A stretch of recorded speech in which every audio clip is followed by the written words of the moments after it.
Jadi dengan najasa sifat yang melekat pada tempat. Jadi kalau kita nggak bisa kita suci kencingnya, jadi bagaimana kita mencuci kencing? Nggak bisa. Yang kita sucikan adalah kain yang terkena kencing. Nggak bisa kita sucikan kotoran, misalnya tinja kita sucikan nggak bisa, karena memang tindanya najis. Kapanpun kalau sama saya dan tinjanya luar biasa. Tapi kita hanya bisa mencucikan kain yang terkena najis, gitu. Ya, kain yang terkena najis. Dan najis itu ada dua, najis yang masih kelihatan disebut dengan najis ainiyah, dan kemudian yang kedua najis yang sudah nggak kelihatan lagi disebut dengan najis hukmiyah.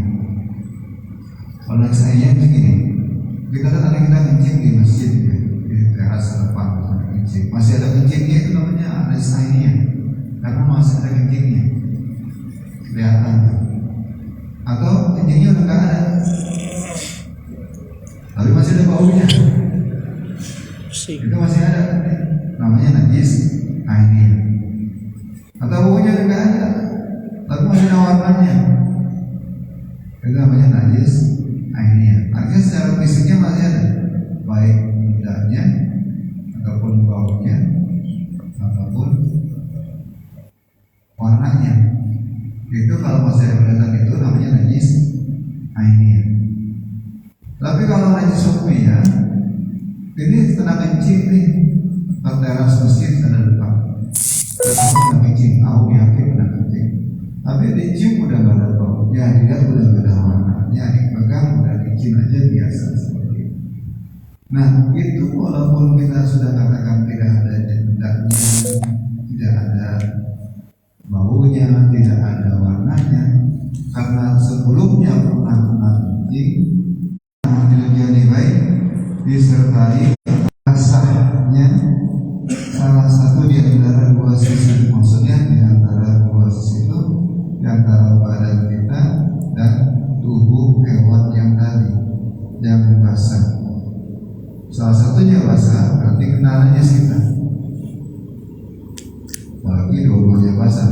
Salah satunya basah saja maka menjadikan najis. Yaitu apa itu najis mughallazah? Yaitu yang terkait dengan jiratan anjing dan babi, atau kencingnya anjing dan babi, atau keringatnya anjing dan babi, atau bersentuhan ya anggota badan dia, badan anjing babi itu, yang salah satu di antara sisi baik yang bersentuh ataupun yang menyentuh basah. Maka yang seperti itu dikatakan bahwa benda yang tadi dikenakan atau dihukumi sebagai terkena najis mughallazah. Kita gini, contohnya aja, contoh yang sederhana, kita dari wudhu ya, kita dari wudhu di rumah kita nggak jatuh najis mughallazah karena ada kencing ya, kita jatuh aja bahwa di rumah kita itu ada anak kecil yang biasa kencing. Yang biasa ini dalam artian apa ya, punya bayi atau punya apa di rumah kita ya. Nah, bagaimana cara kita wudhu agar kita tidak menginjak keramik itu? Idealnya dari kamar mandi kita pakai sendal, ya kan? Pasti kan basah, Pak.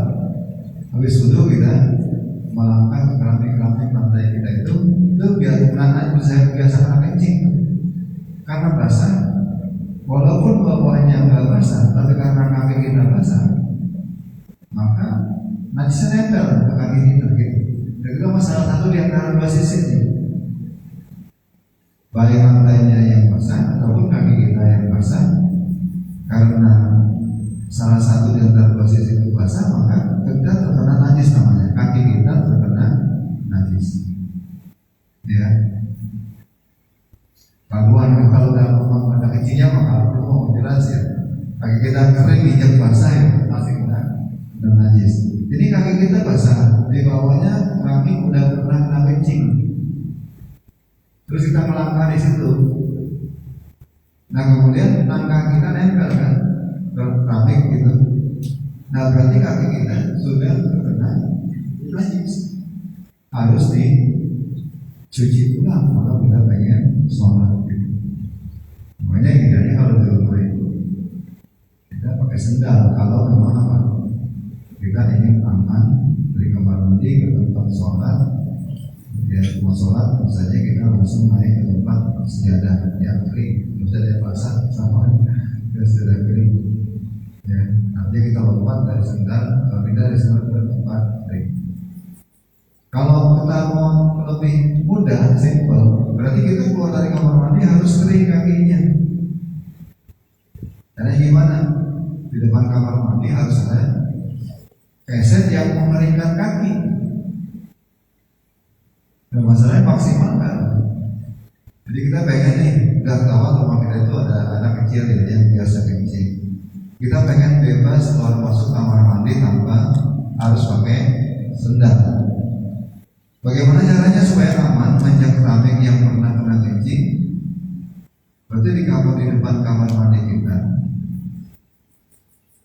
atau tempat wudhu kita itu, di depan tempat wudhu kita harus ada lap kaki yang mengeringkan kaki kita, walaupun kita melangkah diinjak-injak tempat tadi yang pernah kencing tidak masalah karena keduanya dalam posisi kering, maksudnya gitu.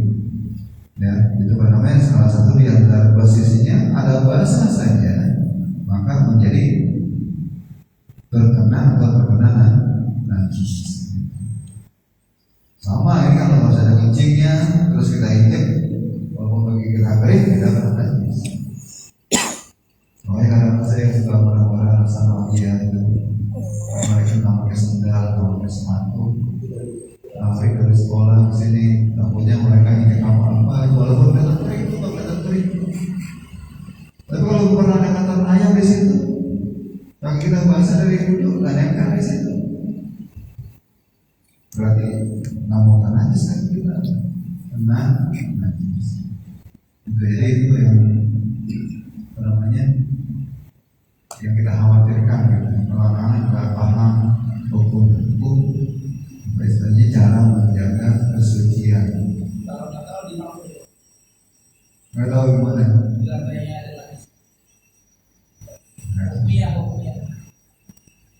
Iya, kalau nggak tahu, yang siapa yang tahu kita yang tahu jawab. Iya, jangan tahu. Makanya kita yang tahu jawab orang dulu. Jadi kalau kita nggak tahu rumah kita ada najis, nggak ada masalah. Emang namanya nggak tahu ya. Kalau kerja, kalau kasur itu kan kadang kena kencing ngompol ya Pak ya. Itu harus dicuci apa dijemur kan? Karena itu najisnya dari mana? kasur buat sholat nggak mas? Enggak. Kasurnya buat sejadah, kasurnya nggak buat sejadah. Tapi kalau kasurnya pernah kena kencing di atas sejadah, boleh nggak sejadah di atas? Seadanya kering, kasurnya kering, boleh nggak? Boleh. Tapi kalau kita sholat di atas sejadah yang kena kompor, sejadahnya tetap boleh. Kalau di atas sejadah, di atas kasur yang kena kompor, kemudian tetap sejadah kering, terus kompor tidak kering, sejadahnya kering, boleh aja sholat di situ. Karena kita sholat bukan di atas kompor, di atas sejadah. Boleh. Asal sejadahnya kering. Kalau sejadahnya kering basah, ikut ke kompor, nempel sejadahnya kena najis, nggak boleh lagi. Jadi salah satunya basah, itu menjadikan najis naik. Salah satunya basah. Tapi kalau dua-duanya kering, tidak menjadikan najis itu bertempel. Jadi kalau salah satunya basah, itu najisnya berarti pindah. Tapi kalau dua-duanya kering, tidak menjadikan najis itu bertempel. Walaupun ini ya, apa namanya nih, yang kita injek itu misalnya bekas kencing, kering banget itu. Nah kita kering, nggak bisa nempel, nggak bisa nempel.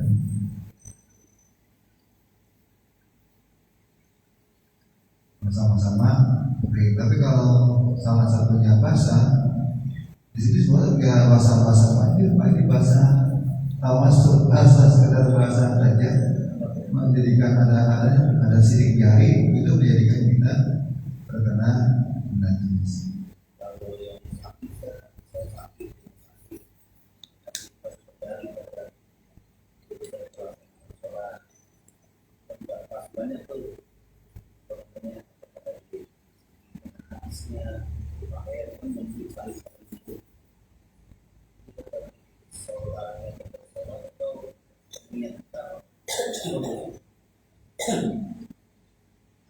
Itu namanya sholat apa ya namanya ya?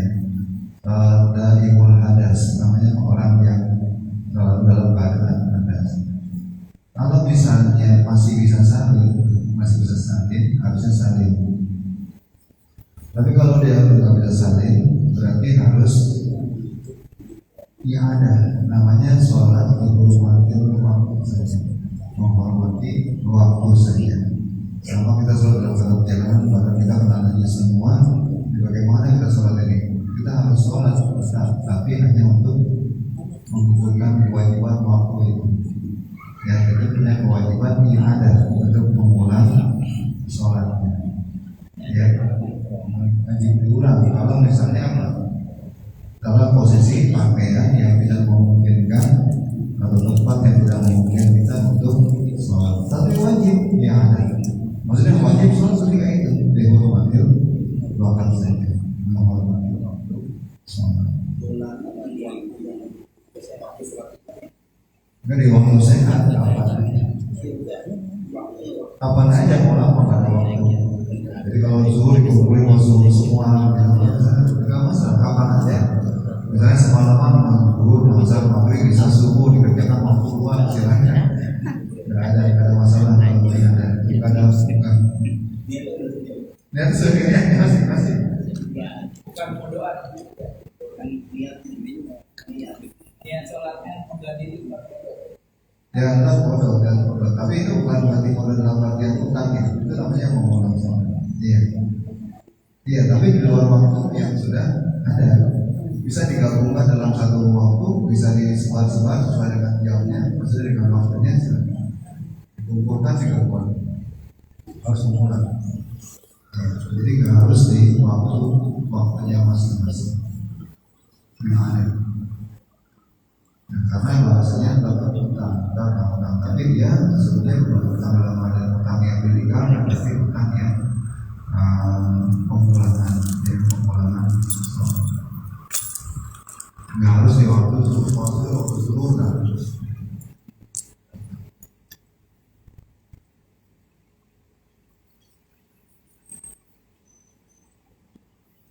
Ya kalau masih bisa disalinkan salin. Kalau misalnya nggak bisa, ya tadi posisinya, ya namanya apa? Hidup bahulain, orang yang tidak bisa suci dari dua yang harus disucikan, yaitu suci dari hadas dan suci dari najis. Karena sholat itu harus dua kesucian harus dipegang. Kalau harus seperti itu memang bahulain. Tidak bisa bersuci dari dua hal yang harus disucikan. Al-mughallazatu tatahuru bisami wasalatin, bisa suci atau disucikannya dengan 7 basuhan. Ta'abbudan, karena ta'abbud itu artinya ngikut, hanya dalam rangka ibadah, nggak bisa dilogikakan gitu loh. Ta'abbud itu artinya nggak bisa dilogikakan. Kenapa sih dilakukan anjing harus dibasuh dengan 7 kali? Kan sekali aja cukup misalnya. Nah itu namanya ta'abbud. Ya, hanya dalam rangka mengikuti contoh, mengikuti perintah ibadah. Karena hadisnya gitu, 20 kali dengan 7 kali basuhan. Sampai bosan dengan 7 kali basuhan. Ta'abbudan, dalam rangka ta'abbud saja, ta'abbudi. Sifat itu ta'abbudi, artinya apa? Mengikuti hadisnya seperti itu, perintahnya begitu.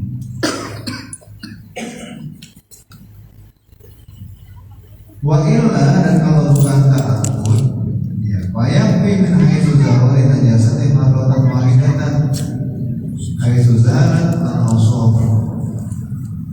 Kalau bukan karena alasan ta'abbud, maka cukup dengan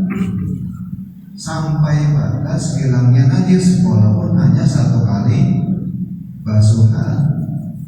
Sekiranya hilangnya sifat-sifat sampai hilangnya sifat-sifat najis. Tapi karena kita ampun ya udah terjadi gitu maksudnya. Padahal kalau itu bukan ta'ampun, cukup satu kali basuhan pun kalau misalnya sudah bisa menghilangkan najis harusnya.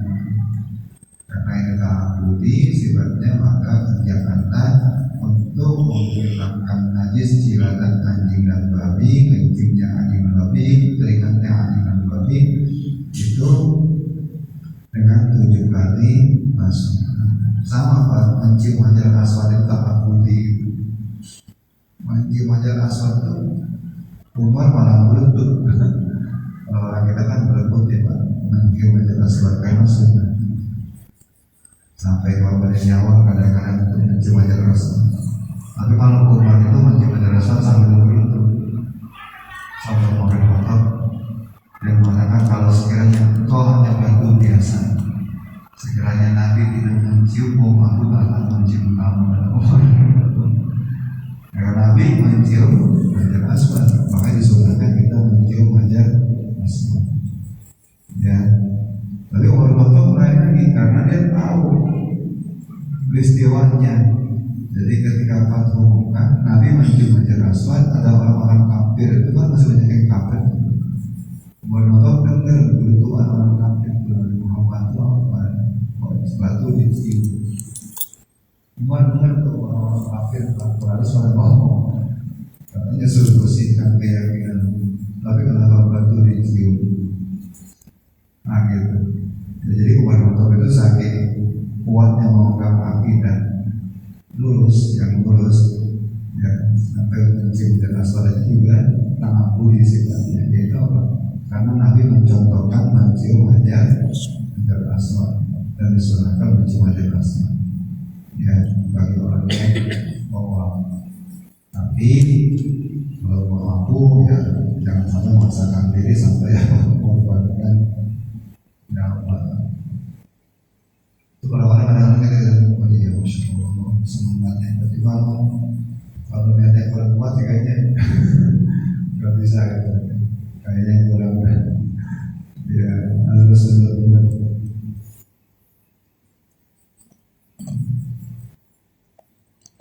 Resikonya kalau misalnya Pak harus membuat nyawa untuk mencium atau masalah sesuatu yang sunnah.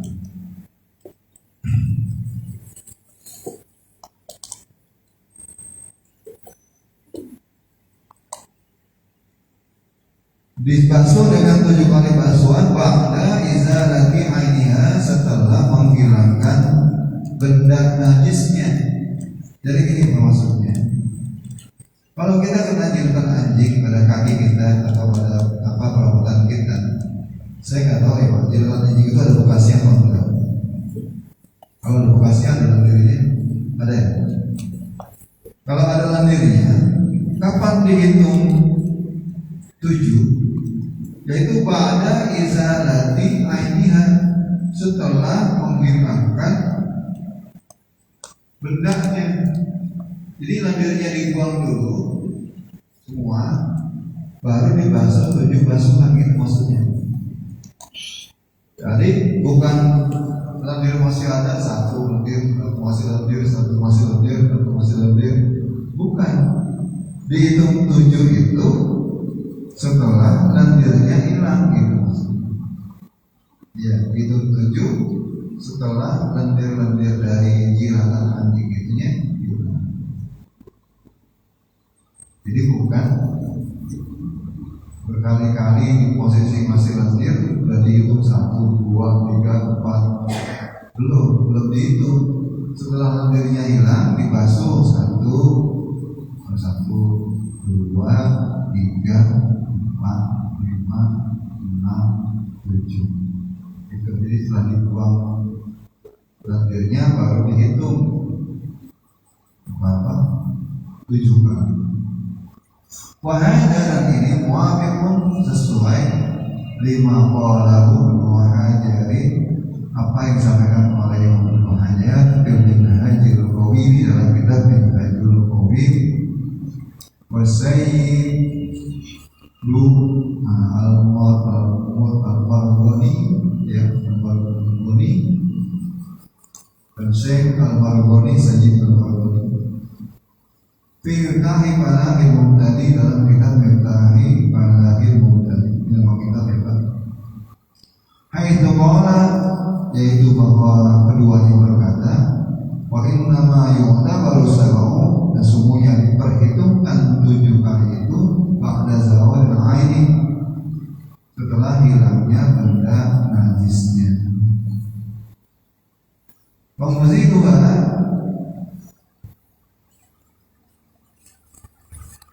maka menghilangkan aini itu dan walaupun berbilang-bilang kali itu wahidatun dihitung 1 kali. Maka menghilangkan najis tadi Pak, najisnya tadi itu walaupun berulang-ulang baru dihitung 1 kali. Jadi menghilangkan ainnya itu baru dihitung 1 kali. Ya, saya tadi ya. Jadi 1 kalinya itu menghilangkan najisnya itu sampai hilang najis itu betul 1 kali sampai dihilangnya najis. Jadi tinggal berapa kali nambahnya 6 kali lagi maksudnya. Ya, jadi 1 kali itu pada posisi menghilangkan najis. Tinggal berapa lagi? Tinggal 6 ke posisinya. Ya. Jadi pertama itu hilangkan bendanya itu. Walaupun berkali-kali tetap dihitung 1. Itu kata Ibnu Hajar dan kata Syekh Sajid Al-Marghani.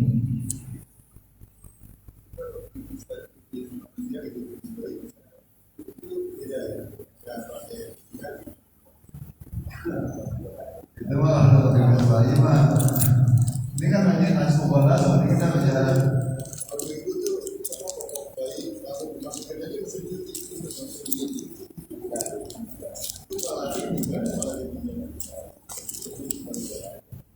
iya. Jadi ini ngomongin najis mubalah saja. Kalau najis bayi atau kencing bayi dan bayi laki-laki perempuan beda lagi. Karena bayi laki-laki perempuan aja, bayi laki-laki kan memang khusus dia najis pokok dicipratkan air aja sudah cukup ya, air nanti ditampung atau digelas atau di apa ya, kayu kita angkat tangan kita dicipratkan aja dan cukup. Itu najis bayi laki-laki yang belum makan pokok ya, selain nasi makannya tambahan nama itu berbeda. Jadi kalau masih makan pokoknya nasi itu masih dihitung bayi laki-laki yang belum makan yang lain selain nasi. Nah kemudian kalau bayi perempuan sama dengan kita. Nah dimasukin mesin cuci langsung digilas campur dengan pakaian yang lain, gitu ya. Sebenarnya gini, harusnya tuh nggak tahu ya mesin cuci itu apa mesinnya dulu, apa airnya dulu. Nah itu salahnya. Jadi kalau mesin itu diisi airnya dulu, itu nggak bisa menghilangkan najis.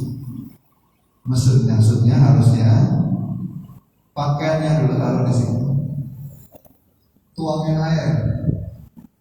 Nah kemudian digilas dulu, diangkat pelan-pelan. Maksudnya apa ya? Airnya cipratan aja kemana-mana, cipratan najis. Maksudnya ciprat kemana-mana. Pokoknya diperas, kemudian taruh di ember kosong, terus di ember kosong, tuangkan air lagi di ember kosong di ember yang sudah pakai. Jadi cara mencucikan najisnya begini ya. Bukan berarti ini air taruh pakaian kotor, kemudian ada air lagi taruh pakaian, ada air lagi taruh pakaian. Itu nggak bisa menghilangkan najis, pindah-pindah. Itu namanya memindah-pindah najis. Caranya mesin cucinya kosongin dulu, jangan ada air. Kemudian taruh pakaian kotornya atau pakaian yang kencingnya, disiramkan air, siramkan sabun. Ya, jadi kalau sekarang itu modelnya mesin cucinya kosong, nggak ada airnya. Jangan diambil air disabun dulu, kan biasa gitu ya. Jadi akhirnya disabunin, baru dimasukin pakaian, itu umum gitu tuh, umum cara mencuci gitu. Padahal kalau ada najis, di situ cara mencuci itu nggak bisa menghilangkan najis. Yang benar, cara najis, pakaian masuk ke mesin cuci, tuangin air, atau tuangin air sabun boleh lah. Tuangin air sabun atau tuangin air, ya, cuci situ. Atau tuangin air, tuangin sabun, cuci, diangkat, diperes, kemudian jangan taruh di ember berair, taruh di ember kosong. Kadang-kadang baknya ada penuh air juga ini. Ini yang penuh air, baknya penuh air tuh minta-minta air najis.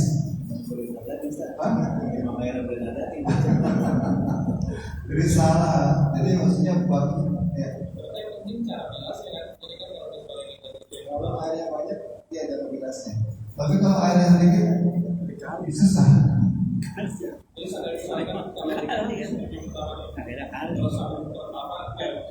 Kalian agak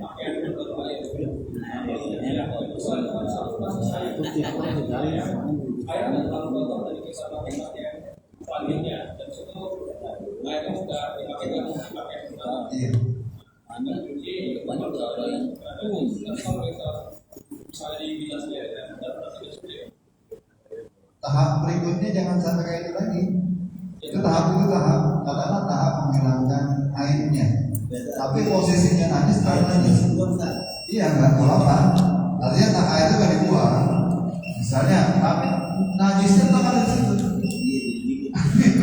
Jadi yang tadinya nggak kena najis pun jadi kena najis.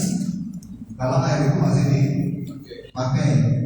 Ya, tapi kalau misalnya memang itu bukan tempat pencucian najis, menghilangkan daki-daki, menghilangkan kotoran-kotoran, tapi status sucinya belum sampai, belum sampai status mencucikan. Nah kalau air banyak mengalir itu nggak masalah, bilas pakai semuanya. Tapi begitu airnya sedikit, ya cara bagaimana cara mencucikannya? Embernya setelah diangkat dari itu embernya kosongin, baru tuangkan air, dikupiak ya sudah suci. Yang penting jangan air dulu baru pakaian. Iya, itu kalau air banyak mengalir tidak masalah, kalau berkali-kali dan sebagainya, kayak sabunnya hilang gitu ya, dibilasnya maksudnya. Makanya ketika mesin cuci sambil ada pengering itu nggak bisa. Mesin cuci yang ada pengeringnya langsung otomatis di situ, apalagi cara naruhnya salah, itu nggak bisa menghilangkan najis. Jadi mesin cuci yang ada pengeringnya, cara naruhnya harus pakaian dulu baru air. Walaupun dia kering masih kategorinya kena najis.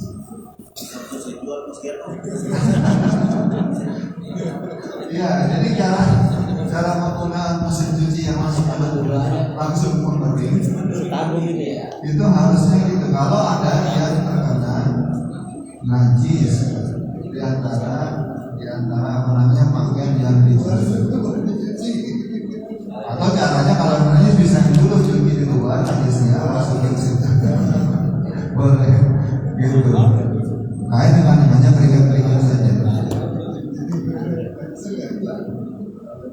Ya, jadi cara mensucikannya harus tahu ya, supaya jangan sampai udah dicuci atau udah dicuci udah bersih karena langsung pengeringnya di situ, maka harus tahu cara memasukkan pakaiannya. Dipakaian dulu baru air. Ya. Sekarang hampir begitu semua kan bisa cuci ya. Kalau yang sabun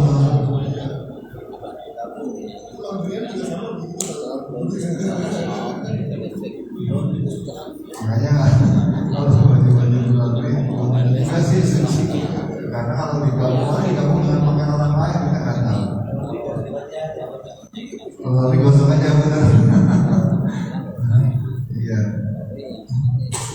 Yang zaman sih laundry gosok yang laundry mencucinya. Karena dia resikonya kalau ada najis dari pakaian yang lain, nyampur semua kan. Ya, karena cara meletakkannya, cara melakukannya sama. Ya.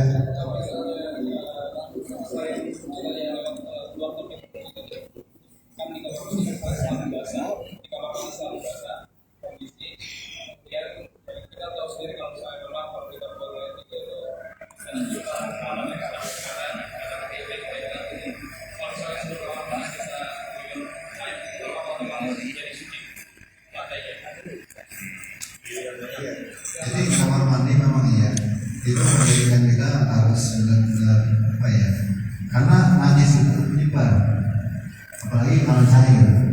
Ya kita buang air kecil di proses, tapi di pelatarannya itu kan kadang-kadang menyebar dari air dalam sisaan plastik kita. Nah, harusnya hati-hati, siram dulu semua lataran konsepnya, jangan ada sampai ada jatuhan najis. Siram seluruh lantai baru kita wudhu. Ya, jadi siram dulu seluruh lantainya sampai air itu kadang-kadang mengalir ke baru kita wudhu. Atau kadang-kadang berwudhu dalam posisi tadi, tapi begitu bangun dari tempat wudhunya atau mau pindah, siram lagi ke kita. Jangan sampai masih ada pada posisi yang jauh dari tempat yang tadi kena, yang diduga itu, diduga masih ada lagi, siram lagi gitu, supaya pada posisi yang lebih tinggi dari apa? Dari lantai apa? Dari proses pembuangan ya, proses ini. Jadi kan biasanya kalau disiram itu permandi kan pasti dibangun miring, dibangun miring kan, jadi kan dia bangun miring. Biasanya ada prosesnya di mana gitu. Kita siram dulu prosesnya semua, jangan ada yang bisa ada di bawah. Terus siram dulu semuanya, area yang mungkin ada basuhan air, kita wudhu. Atau tadi saya bilang pada bagian akhir dari wudhu kita, yang tempat di situ dirinya, kita pindah pada posisi yang aman. Kira-kira air itu nggak ada dari aliran bawah, kan ada air yang naik ya. Kita siram di situ, baru kita bisa. Bisa, karena apa? Bersama aliran airnya, karena itu mengalir, ya cukup. Jadi kita harus membuat air itu benar-benar mengalir, gitu. Ya, air mengalir. Sama kalau kita udah di kali kan, ada tinjak, ya, ada tinjak nih. Boleh kan, boleh kan itu ada tinjak kita udah di kali, boleh. Masa jangan depan tinjak. Kita dijauhin, jadi walaupun itu sama-sama air, kan ada struknya itu ada airnya. Tapi boleh kita wudhu di sini, tinjanya lewat di situ, boleh saja kan kita di sini. Dijangkau apa? Dijangkau kan? Namanya radiasi atau apa-apa tinja. Jadi kalau kita kencing kita yang ini disiram kita kencing air mengalir.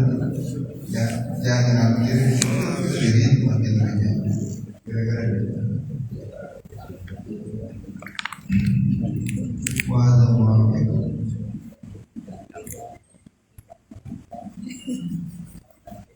Nah, oke.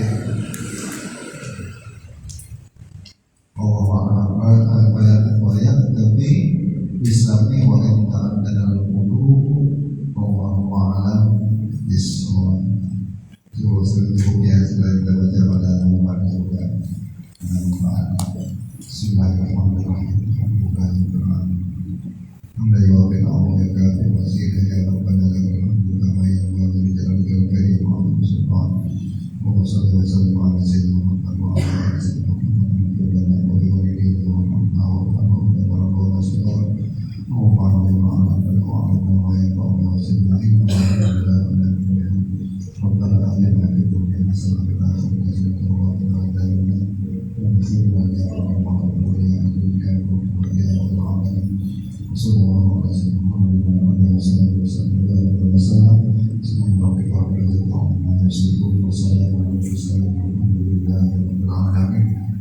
Assalamualaikum warahmatullahi wabarakatuh.